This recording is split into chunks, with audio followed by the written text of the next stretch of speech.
বরং যারা একটু ভালো চেয়েছে তাদেরকে বেঁচে থাকতে দেওয়া হয় না। শরীফ ওসমান হাদিকে প্রকাশ্যে গুলি করা হয়েছে বাংলাদেশে। এই কলঙ্ক থেকে বাংলাদেশ কোনোদিন মুক্ত হতে পারবে না।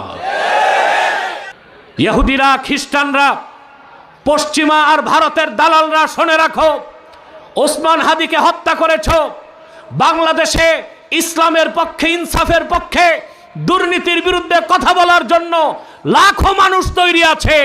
একের পর এক শাহাদাত বরণ করবে। ইসলামের পক্ষে বক্তব্য বন্ধ হবে না, ইনসাফের পক্ষে বক্তব্য বন্ধ হবে না, স্বৈরাচারের বিরুদ্ধে বক্তব্য বন্ধ হবে না, ভারতীয় আধিপত্যবাদের বিরুদ্ধে বক্তব্য বন্ধ হবে না বাংলাদেশে। হাদির রক্তের বিনিময়ে আমরা চাই বাংলাদেশ স্বাধীন হোক।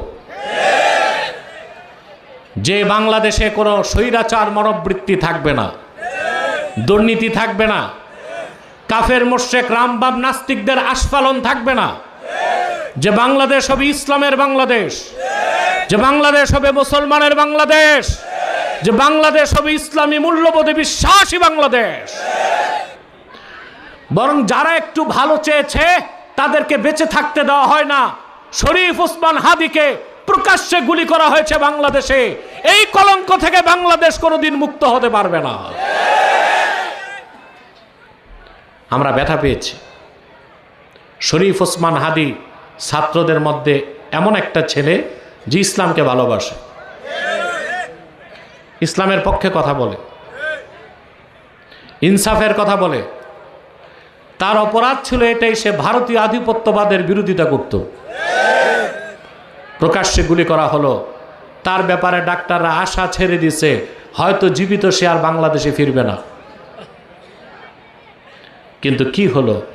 তার মানে ভবিষ্যতে কেউ যেন স্বৈরাচারের বিরুদ্ধে, দুর্নীতির বিরুদ্ধে, ভারতীয় আধিপত্যবাদের বিরুদ্ধে কথা না বলে, সেই জন্য ওসমান হাদিকে টার্গেট করা হয়েছে। ইহুদিরা, খ্রিস্টানরা, পশ্চিমা আর ভারতের দালালরা, শুনে রাখো, ওসমান হাদিকে হত্যা করেছ।